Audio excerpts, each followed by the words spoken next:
Espiritismo desvenda os grandes enigmas da vida. De onde venho? Para onde vou? O que acontece após a morte?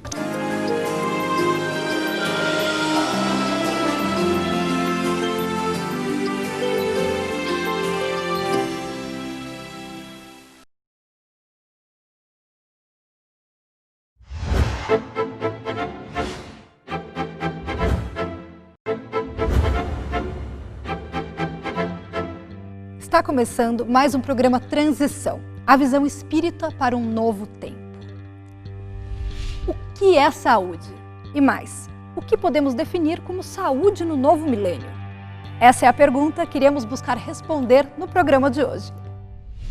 Tratar a doença me lembra a história que todo começo do ano, quando vem as fortes chuvas, as calhas entopem. Quem de nós que tem casas e que tem calhas, se previne antes da chuva, limpar a calha para que durante a chuva tudo aconteça normalmente? A maioria das pessoas, quando aparece um vazamento no teto ou quando já logo arrebenta e dá um alagamento, então aí a pessoa corre e vai cuidar de resolver, de tratar a questão da calha.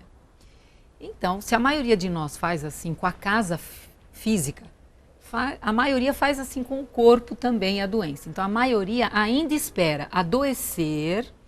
Aí, quando aparecer o sintoma ou uma doença, aí a pessoa vai e trata. Portanto, avançando nesse terceiro milênio, o nosso olhar para a saúde e para a doença, ele se amplia. Já não podemos reduzi-lo apenas ao profissional da esfera médica, a responsabilidade de dotar de saúde aquele a quem ele se debruça para curá-lo. Até pouco tempo atrás existia uma briga, vamos dizer, uma discórdia entre opiniões. Alguns diziam a responsabilidade da cura é totalmente do paciente. Alguns diziam não, a responsabilidade é do médico, é da área da saúde. Alguns até diziam que o bom médico era aquele que distraía o paciente enquanto ele se autocurava. Aí, nessa visão de um novo milênio, nessa visão mais atual, todos somos parcialmente responsáveis. Então, a cura é como um bolo que tem muitos ingredientes. Efetivamente, ninguém cura ninguém. O profissional é um cúmplice que vem com seu bisturi, que vem com a sua medicação. Temos, portanto, esses agentes que compõem na nossa vida, que articulam no palco da nossa vida o drama da doença para revertê-lo numa peça que culmine com a estética da saúde, com o encanto da harmonia e com a beleza da formosura espiritual. Imagine se todos os médicos e a área da saúde e os pacientes soubessem dos ensinamentos do Espiritismo. Primeiro, o grau de compreensão e de aceitação para a transformação de doenças seria muito mais natural. Porque se eu entendo que cada um de nós, aqueles, como maioria de nós, que temos reencarnações, onde nós mesmos auxiliamos no planejamento dessa encarnação, porque se uma escola tem planejamento, uma empresa tem planejamento, imagina uma existência, uma vida, uma encarnação. Então, nós que estamos aqui e não estamos em encarnação compulsória, que é a maioria, nós colaboramos. E dentro dessa colaboração, desse planejamento reencarnatório, o item doenças e saúde é um item importante. Desse modo, o Espiritismo tem uma grave contribuição a oferecer tanto aos profissionais que lidam com a saúde do ser humano no terceiro milênio, como às pessoas, quando diz a elas que elas efetivamente são as articuladoras da sua própria saúde. Lembrando Jesus que após interceder junto àqueles que lhe buscavam, repetia insistentemente: vai e cuidado contigo, cuidado com o que tu fazes, para que não te aconteça coisa pior. Demonstrando claramente de que a pessoa era responsável pelo surgimento da doença e pela manutenção da sua saúde, agora recebida como um bônus das mãos do Mestre, e de que era ela quem articulava esse caminho e que ela poderia ficar até pior se não soubesse escolher comportamentos mais adequados a fim de poder se colocar no mundo de uma forma mais harmônica.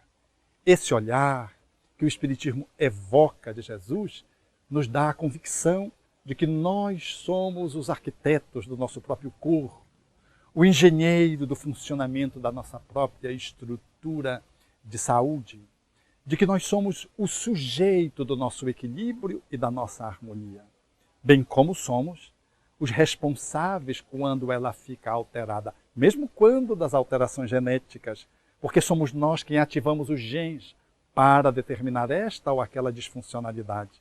E mesmo quando numa herança ela geneticamente venha determinada, e são pouquíssimas as doenças que assim se consagram, mesmo nessas circunstâncias, nós somos aqueles quem escolhemos trazermos aquela limitação que já é, por si mesma, medicação para o nosso espírito. Por isso que nós fazemos uma pergunta hoje. Para que a doença está em minha vida?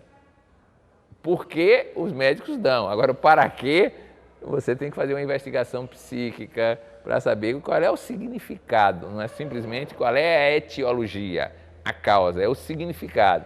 Porque mesmo que o sistema de saúde resolva a sua doença, se o para que continuar, você vai arrumar outro problema, outra situação que vai trabalhar a sua dinâmica evolutiva de um modo geral. Há uma análise das existências anteriores. Então, em existências anteriores eu tenho registros de excessos, de abusos, por exemplo, de alimentação ou de outras áreas, ou não importa. Se eu tenho esses abusos do passado, das emoções, então eu trago nessa existência uma tendência.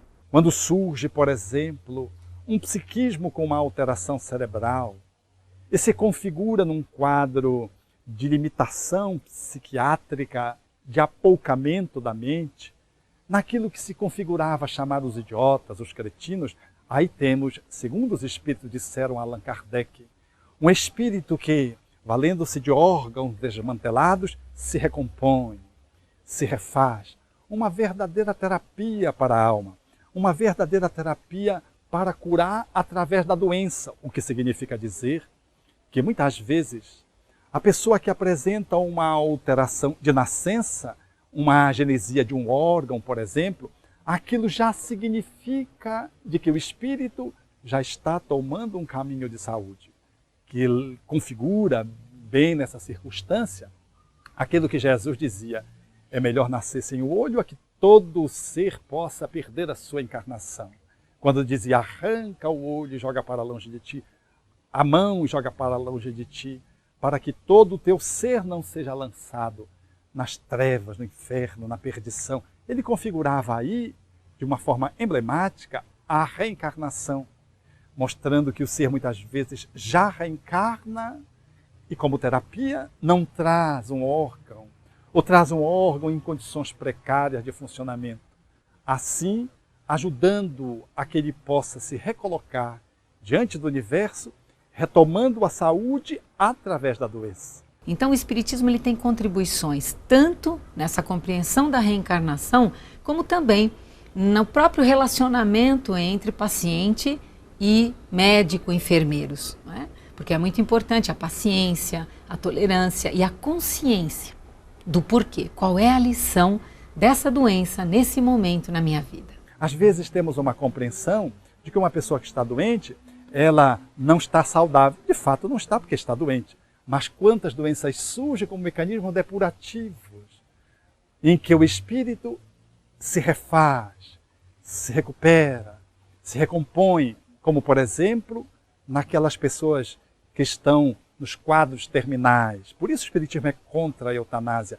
Às vezes aquela doença ela é um processo depurativo em alguém que levou uma vida muito equilibrada e aproveitou uma existência para tirar o lodo que estava acumulado e trouxe para o corpo quando o indivíduo estava finalizando uma existência corpórea, cujos meses e dias são muito importantes para que se configure a sua terapia integral. Isso quer dizer o seguinte, que o corpo é um instrumento e ele pode chegar a estágio de deterioração e não servir mais nada. E isso ser uma libertação para o espírito.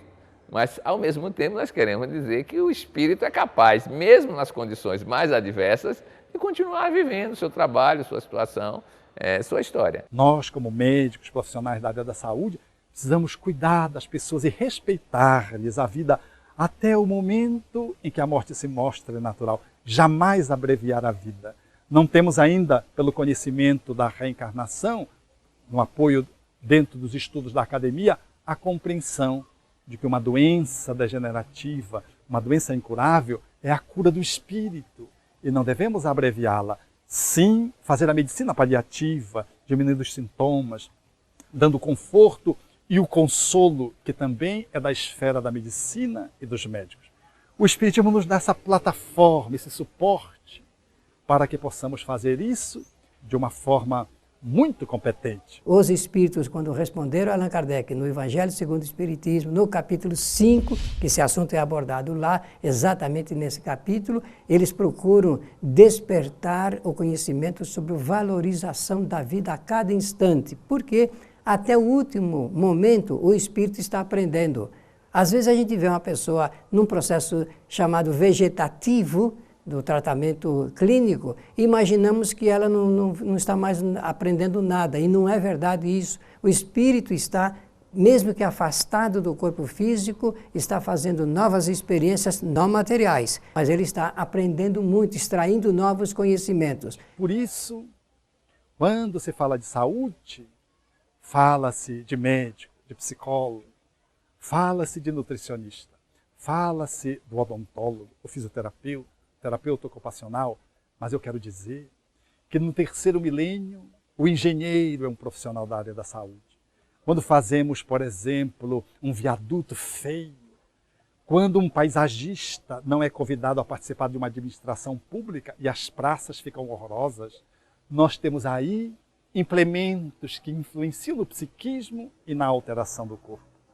Quando os professores não são suficientemente aparelhados para que possam desempenhar o seu mistério na educação, e o aluno não aprende a se colocar no campo da cidadania e joga uma garrafa PET na rua, que vai implementar os bueiros e vai proporcionar, contribuir para as enchentes, nós temos aí o protótipo de uma educação em nível integral, no qual aquele ato de jogar uma garrafa PET é um ato de adoecimento social, que vai interferir mais tarde no corpo físico.